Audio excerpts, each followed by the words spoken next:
Hey, what's up, everybody? Welcome to Just My Two Cents. And today we will be talking about what you need to know before you buy a house and before you contact a real estate agent. Now, I think this is very important because lately I've been seeing a lot of people on YouTube talk about their experience of buying a house. Some of these experiences have been good, bad, and different, and some people's have been quite ugly. And I think this is great because we get a lot of content that lets us know how the home buying process can be. However, some of these reviews have overlooked some of the important and critical conversations that we need to have with ourselves and the people that we plan to purchase a house with. So today we're going to have that conversation. So let's go ahead and get started with the video.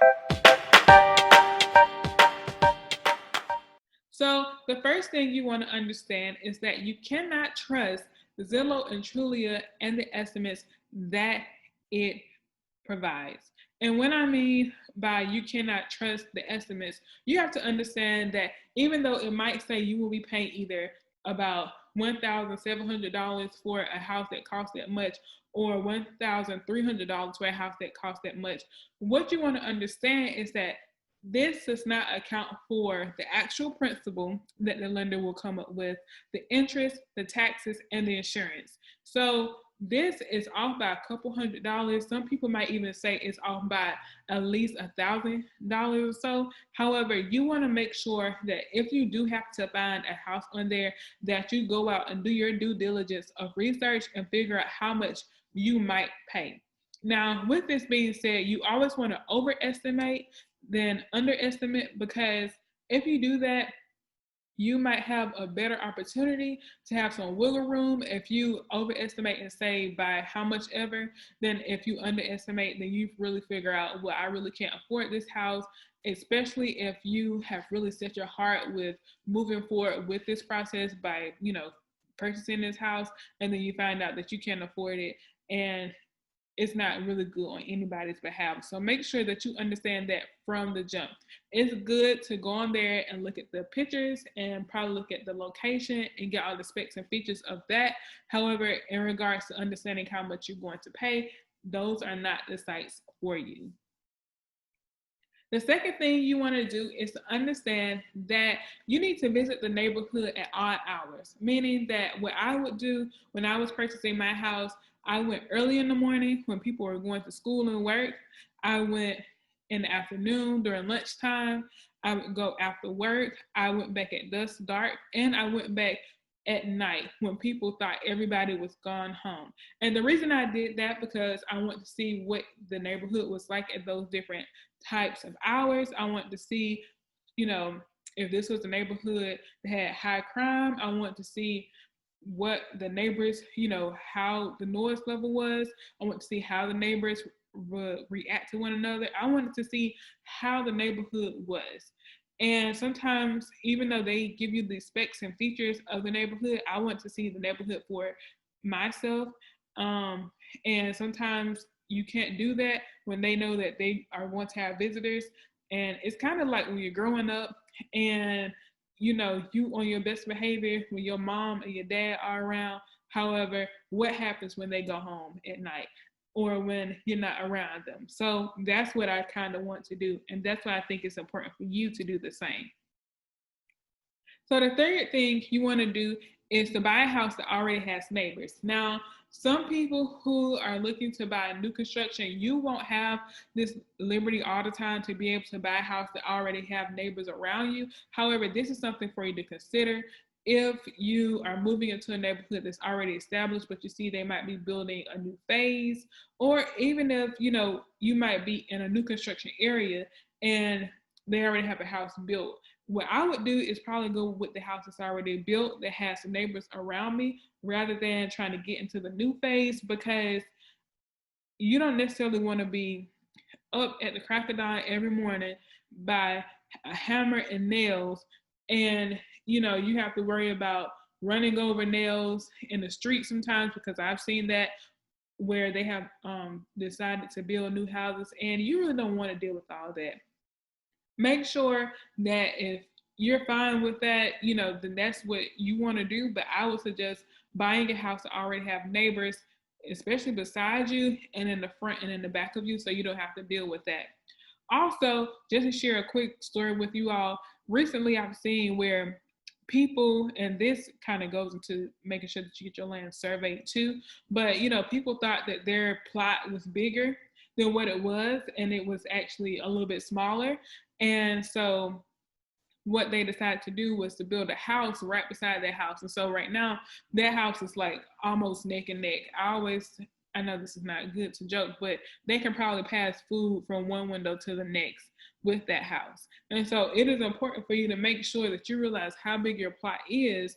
And if they do decide to build, that you are, up and on it with understanding that they're not building too close to you and that they're respecting that.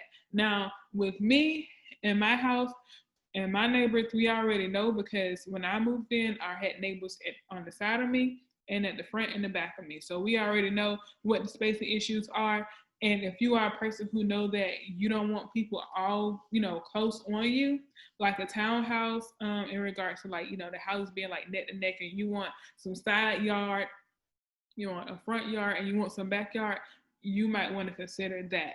And so we'll leave that right there. That can be a whole video within itself, but we'll go ahead and move forward to the next tip.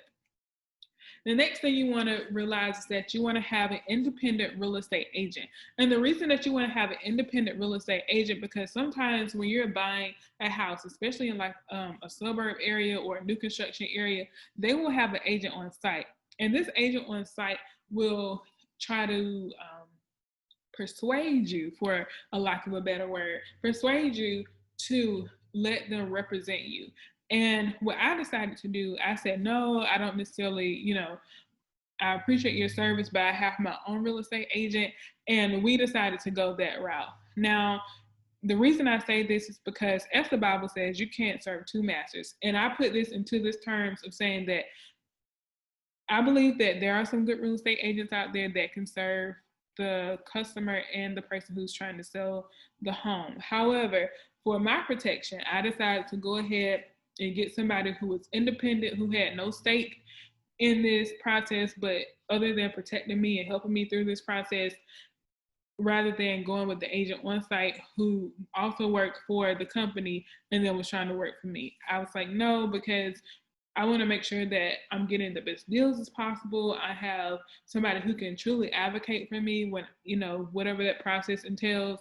And I want to make sure that you're not, looking out for the best of your interests and not necessarily my interests when purchasing this house. So that's why I think it's very important that you have an independent real estate agent, especially if you're in a place where they have somebody on site that can probably help you. The next thing you want to do is understand that if you qualify for home buying assistance, that you understand the requirements. Now, personally, with myself, I did not qualify for home buying assistance.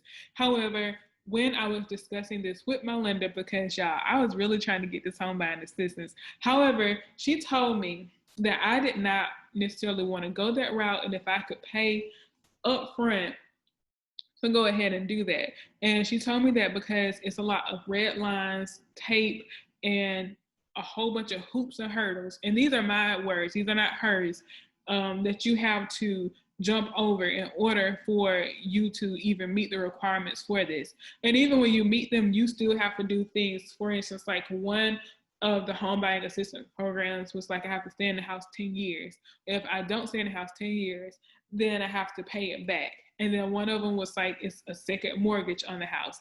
And so essentially I would be paying, my mortgage. And then from what I'll be paying from that, it would include some of that home buying assistance until I have met the requirements of whatever it was for that program.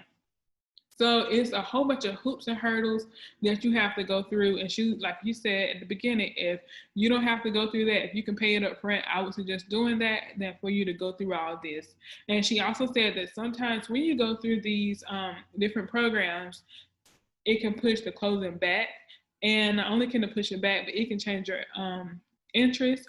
It can change a lot of things that can really impact the amount of money that you will be paying over the term of the mortgage. So like I said, I decided that I didn't want to do it. And not only did I decide I didn't want to do it, I didn't necessarily qualify for it.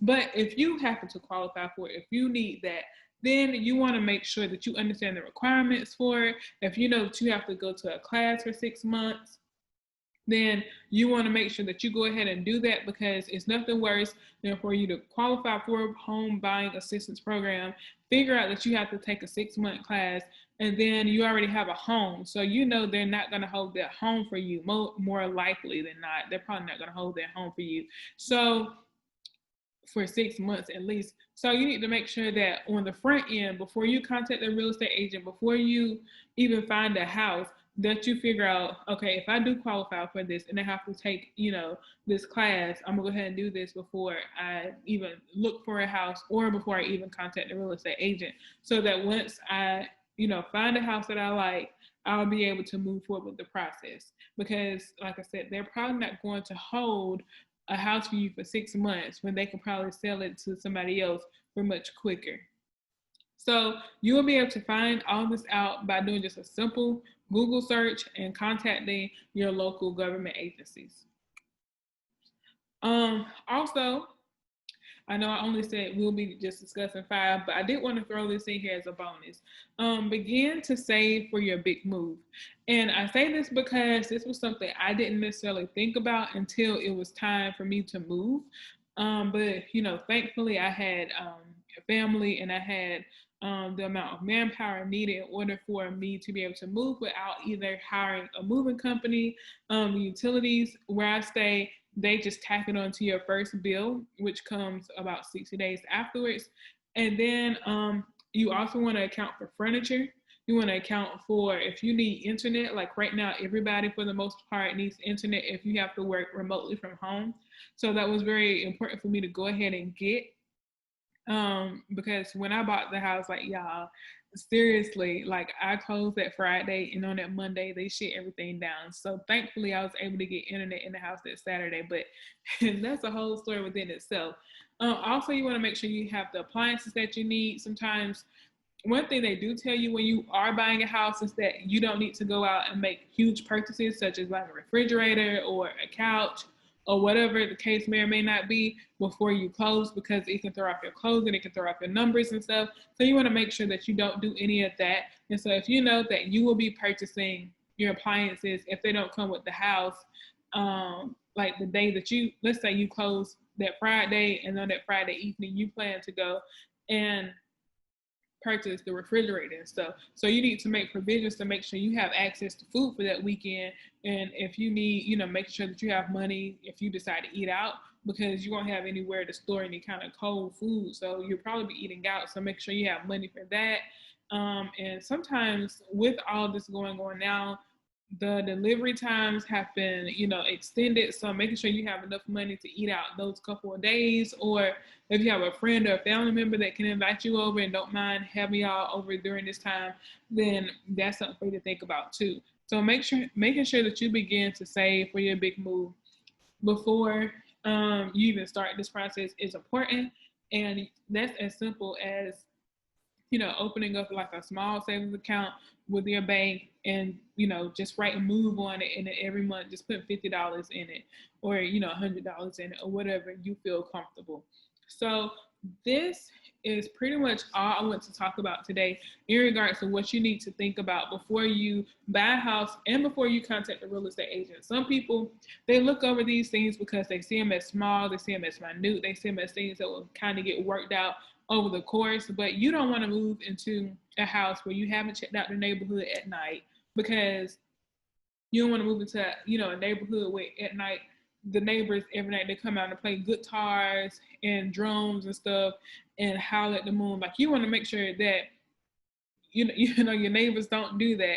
And then you want to make sure also that you don't say, I want this house, and you get everybody all invested in this house, and then you figure out, because those, two websites didn't tell you the truth, that everybody is heartbroken. And you want to make sure that you have enough money to move once you find your house. So make sure that you like, you share, and you subscribe. And definitely, share the video, y'all. Share it. And comment below. I would love to engage in this conversation with you all. If you want some more things about you want some more information about buying a house, want me to do a series, definitely let me know. My Apple computer is telling me it's time for it to update, so I guess it is time for me to get off. So remember to like, share, and subscribe, and I'll see you all next time.